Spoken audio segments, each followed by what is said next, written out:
Après la côte, nous bifurquerons en direction des montagnes. Nous allons vers un village qui s'appelle Shebad. Il était contrôlé par l'État islamique. Mais il a été libéré par l'armée du Puntland. Il y a deux façons de voler dans une zone de combat. Soit vous volez très bas, soit suffisamment haut pour éviter les tirs de petit calibre. À cause du relief, on ne peut pas choisir la première option, donc nous allons prendre de l'altitude. Si quelqu'un nous tire dessus, les balles perdront leur vélocité avant de toucher l'appareil. Toute cette vallée était contrôlée par l'État islamique. Voilà le village. Bienvenue à Shebad.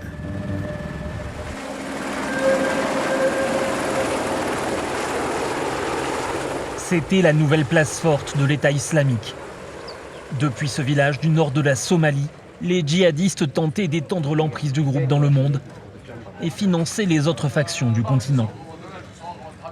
Après la chute de Daesh au Moyen-Orient en 2019, des centaines de djihadistes étrangers affluent ici.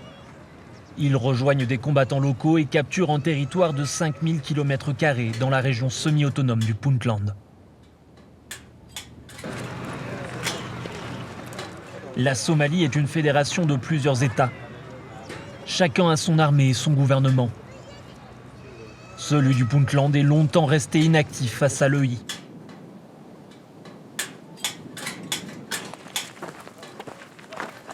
Mais suite aux avancées importantes du groupe, il entre en guerre en décembre 2024.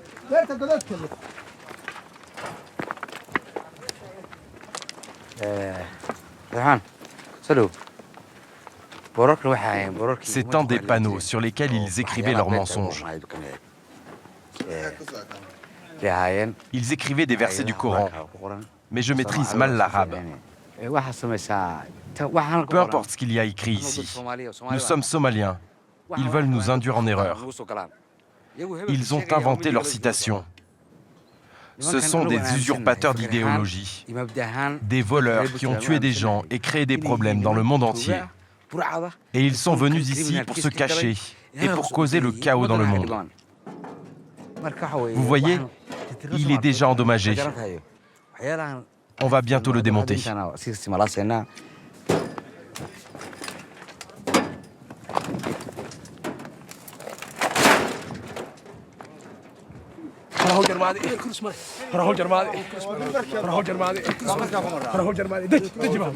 Aujourd'hui, les troupes du colonel Ali vont ravitailler un poste avancé.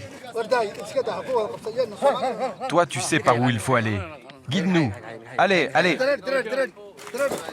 La ligne de front est inaccessible en voiture. Le dromadaire a de nombreux avantages. Il n'a pas besoin de repos. Où que vous alliez, il vous suivra. Vous n'avez pas besoin de faire le plein, pas besoin de pièces de rechange. Il a tout ce qu'il faut. Tu peux même l'abattre. Ouais, l'abattre et manger sa viande, où que vous soyez. Mais seulement s'il le faut vraiment.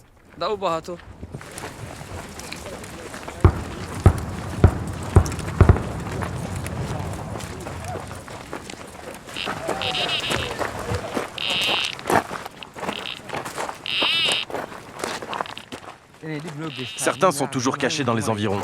Nous devons être en état d'alerte où que l'on aille. Nous déminons les routes, qu'il s'agisse des sentiers ou des pistes pour les voitures. Ces chemins montagneux sont truffés d'engins explosifs posés par les terroristes.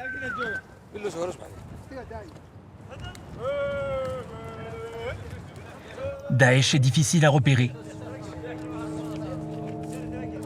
Et encore plus à neutraliser.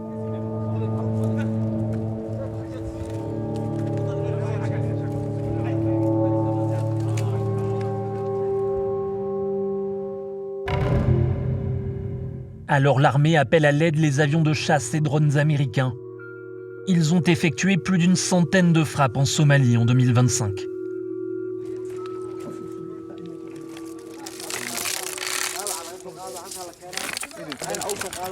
C'est ici qu'on décharge les ânes. On va les attacher et transporter les munitions nous-mêmes. Le front est par là. Après les bombardements de la nuit, les soldats vont lancer une nouvelle offensive. Ils se cachent À chaque fois que l'un d'entre eux va sortir sa tête, il faut que notre armée attaque de 3 côtés différents. Ceux qui sont dans les grottes, on va essayer de les avoir avec l'artillerie. Une fois qu'on les a frappés, on entre en force. Attention, quand on capture la grotte, il ne faut pas qu'on se précipite. Il faut que les démineurs passent en premier. Il peut y avoir des pièges. Ils doivent les désamorcer. Les combattants de Daesh, cachés par le relief, peuvent surgir à tout moment. Mais nous ne les apercevrons pas. Pour notre sécurité, nous avons interdiction de nous rapprocher du front.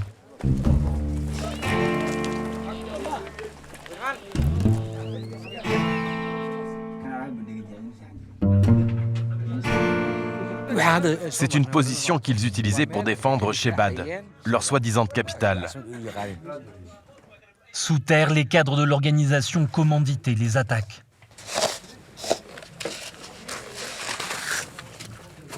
On prélève des échantillons. Pour tuer des gens, ils fabriquent notamment des engins explosifs. On va faire des tests. Ils mettent cette terre argileuse dans des bidons pour faire des bombes. Ils les remplissent à moitié avec, et le reste, c'est de l'explosif.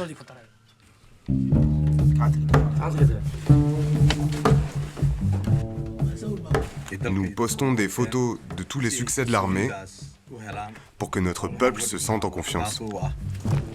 C'est une priorité du gouvernement.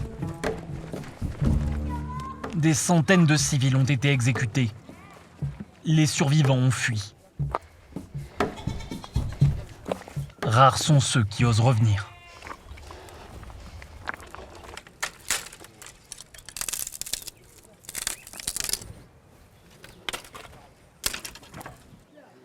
Il y a un calme relatif.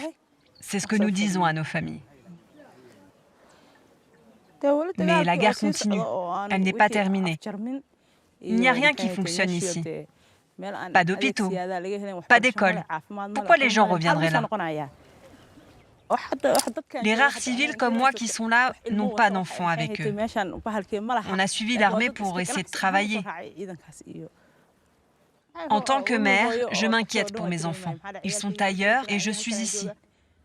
Vous pouvez ressentir ma peine.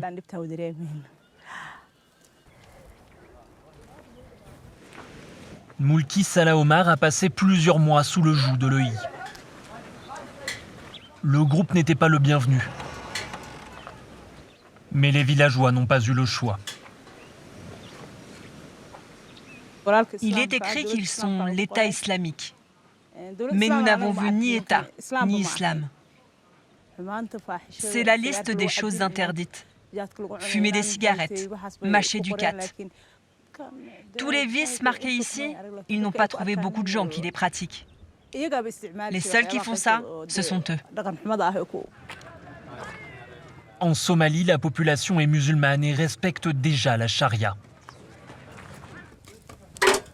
Peu à peu, les villageois réalisent que ce prétendu État est une mafia. Je sers du thé aux soldats. C'est comme ça que je gagne ma vie maintenant. Traumatisée par les hommes de Daesh, elle peine à raconter son quotidien avant l'exil. Ils ont pris notre village, ils ont volé nos maisons, ils ont fait fuir tout le monde. Ils ont volé notre bétail, nos chèvres surtout. Ils nous ont tout fait. Nous avons eu beaucoup de problèmes. Tous ceux qui s'opposaient à eux, ils les décapitaient. Ils ont fait tellement de choses contre notre culture, contre notre religion.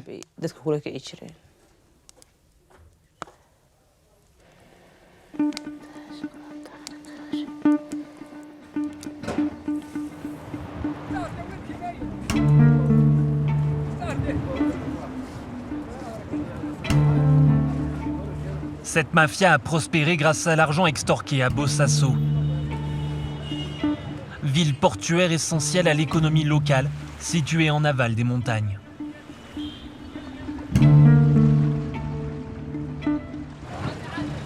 L'État islamique y opère clandestinement. Il y a conduit de nombreuses attaques et fait des dizaines de victimes. Depuis le début de l'offensive, le gouvernement a réduit l'emprise de Daesh. Mais le risque d'attentat et d'enlèvement reste élevé. Ces hommes armés protègent notre équipe.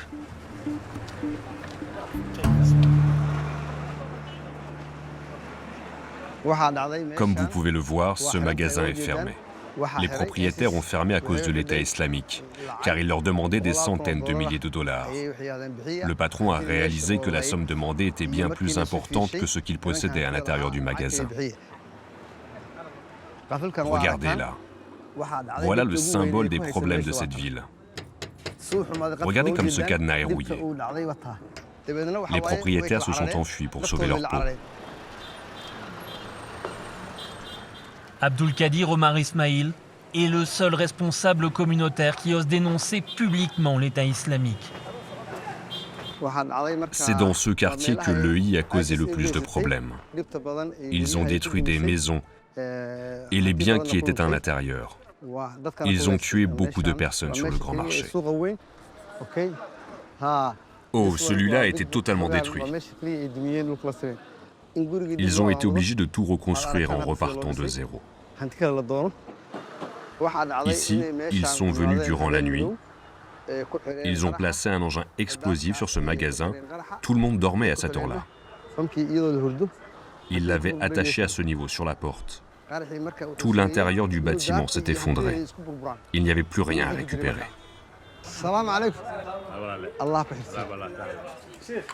Afin d'éviter un tel sort, de nombreux commerces ont fini par payer.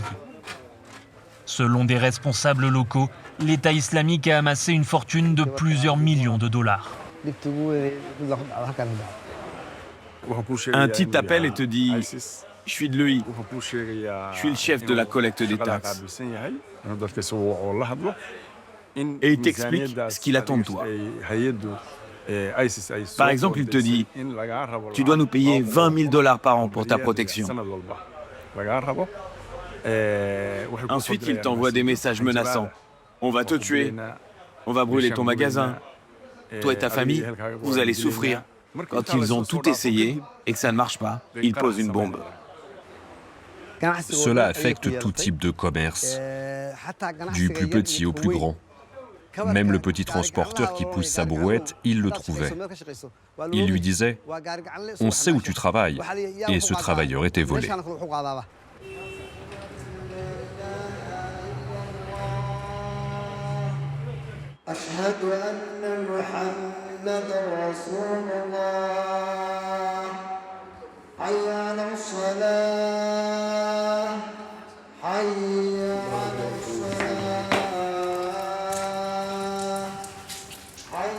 Le rôle du cheikh est d'aider la communauté dans sa vie quotidienne, résoudre des différends, prodiguer des conseils.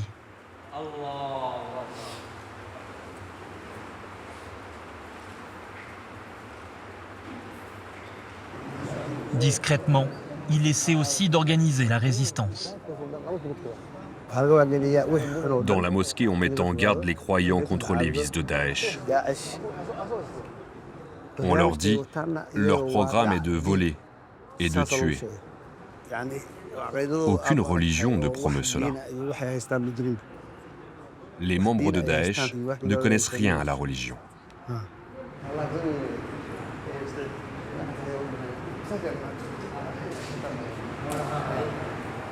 Certaines recrues ont été approchées après avoir été priées. Un déserteur de l'État islamique caché dans Bossasso a accepté de témoigner. Mais pour rester discret, il ne peut être vu en notre compagnie. Nous avons échangé au téléphone et déformé sa voix. Je me cache. J'ai peur qu'il me retrouve et qu'il me tue parce que j'ai osé m'enfuir. Je ne peux pas rentrer chez moi parce que si la police me trouve, elle va m'arrêter.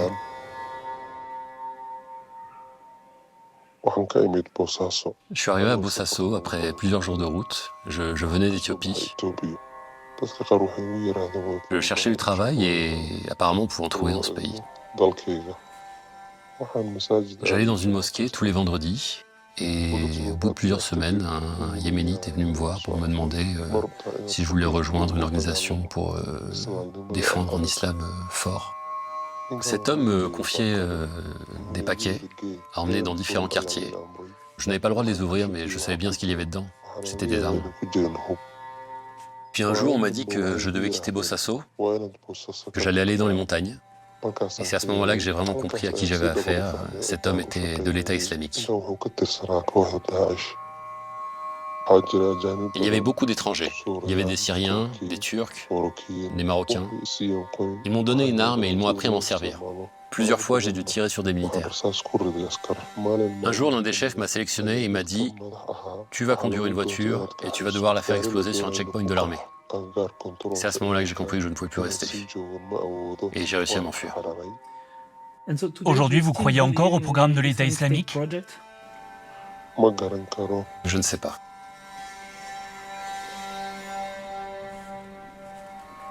Sa présence en Somalie est une bombe à retardement. Impossible de savoir s'il ne reprendra pas un jour les armes. Comme lui, nombre de recrues sont étrangères. Alors la police enquête désormais sur tous les migrants.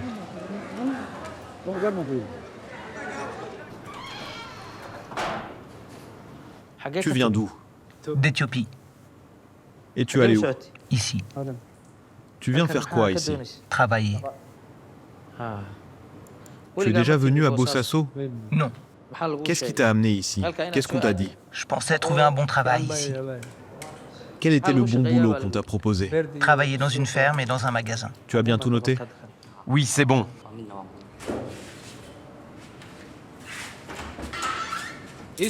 Sors-moi un autre Éthiopien. Lequel? N'importe lequel.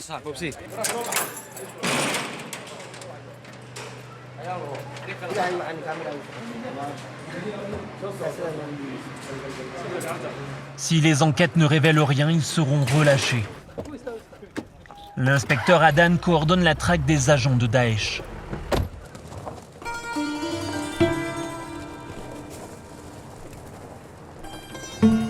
Mais l'État islamique est devenu un maître de la dissimulation.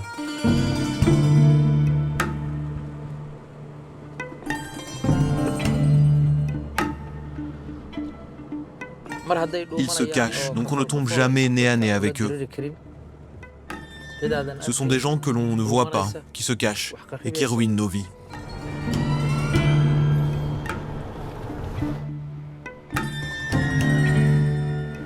Son dernier coup de filet s'est produit grâce à une erreur des terroristes.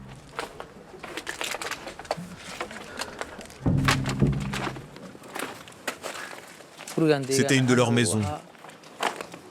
C'étaient des hommes d'affaires bien établis. Et ils dissimulaient leurs activités chez eux. Ici, il y avait un trou dû à l'explosion d'une des bombes qu'ils préparaient. Ils vivaient là, avec leurs familles, leurs meubles, leurs affaires. Et ils y préparaient aussi leurs explosifs.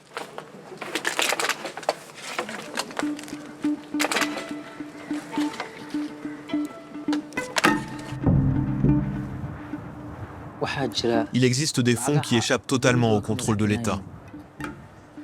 En Somalie, les entreprises de télécommunications sont privées et elles ont leur propre réglementation, notamment en ce qui concerne les transferts d'argent. Il n'y a pas de limite de montant, ils peuvent envoyer 2 ou 3 millions de dollars en une seule fois. Personne ne contrôle ces transactions. Et c'est ça qu'ils exploitent ici. S'il n'y avait pas d'argent facile à gérer, ils n'investiraient pas dans ce pays. Selon les autorités locales, la faction somalienne alimente les différentes branches de l'EI à travers le monde. Elle a pris une importance considérable en quelques années. On va faire un tour au poste de contrôle de Bosaso. C'est un barrage à l'extérieur de la ville, sur la route qui va vers la capitale, Mogadiscio.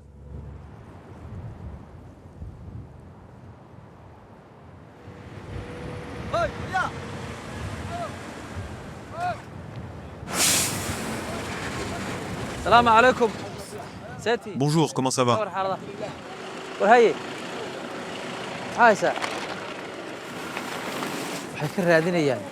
Nous recherchons des munitions, des explosifs qui quittent la ville ou du matériel médical. Ce sont des seaux où vous pouvez enlever le couvercle. Mais pourquoi vous faites ça? Ce n'est pas sympa ce que vous me faites. De quel droit vous déchirez mes affaires? Il fait juste son boulot. Je dois voir ce qu'il y a dedans.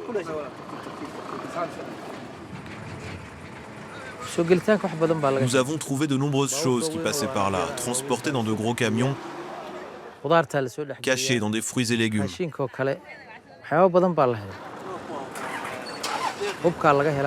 Grâce à ce barrage, nous avons trouvé beaucoup d'armes. Depuis un an, toutes les routes qui quittent Bosaso sont contrôlées de cette manière. Les combattants ne sont plus censés recevoir de matériel.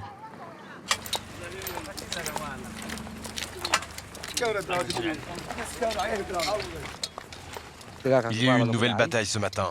Un de nos véhicules a sauté sur une bombe et un soldat est mort. Nous avons récupéré un autre engin explosif. Il était enterré sous la piste. Maintenant, nous allons le détruire. Nous avons mis un fil. Mais eux utilisent une télécommande pour le faire sauter.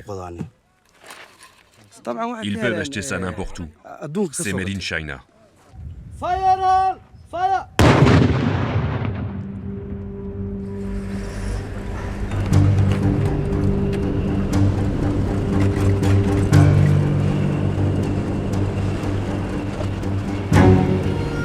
D'autres bombes pourraient être cachées, mais les soldats doivent tout de même emprunter cette piste. Ce jour-là, les gradés sont convoqués dans un village voisin.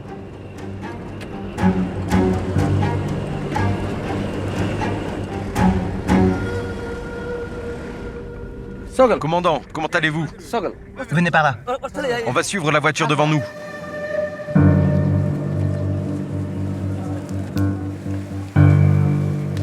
Votre Excellence, Monsieur le Ministre, comment allez-vous? Ali Bachir, comment ça va? Le ministre de la Sécurité supervise lui-même les troupes.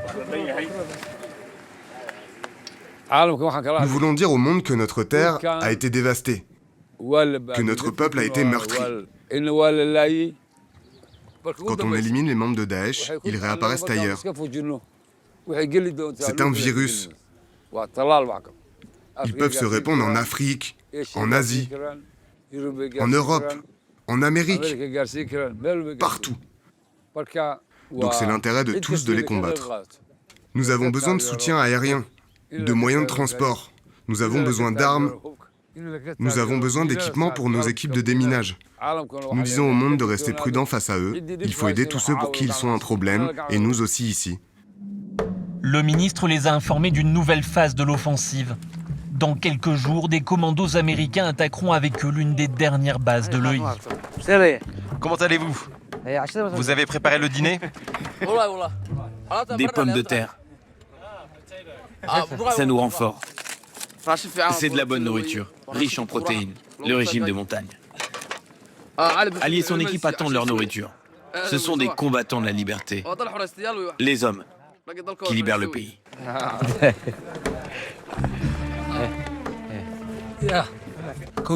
Nous sommes là depuis un an. Nous sommes convaincus que c'est notre terre, que nous l'avons libérée et que nous ne la quitterons jamais. Certains sont morts, certains ont été blessés. Mais pour ceux qui restent, nous sommes prêts à mourir et à être blessés pour cette cause. Nous sommes prêts. Quelques jours plus tard, les militaires éliminent 25 membres de l'État islamique lors de l'opération conjointe avec les Américains. L'étau se resserre sur Daesh en Somalie, mais une victoire militaire ne signifiera pas la fin de la menace.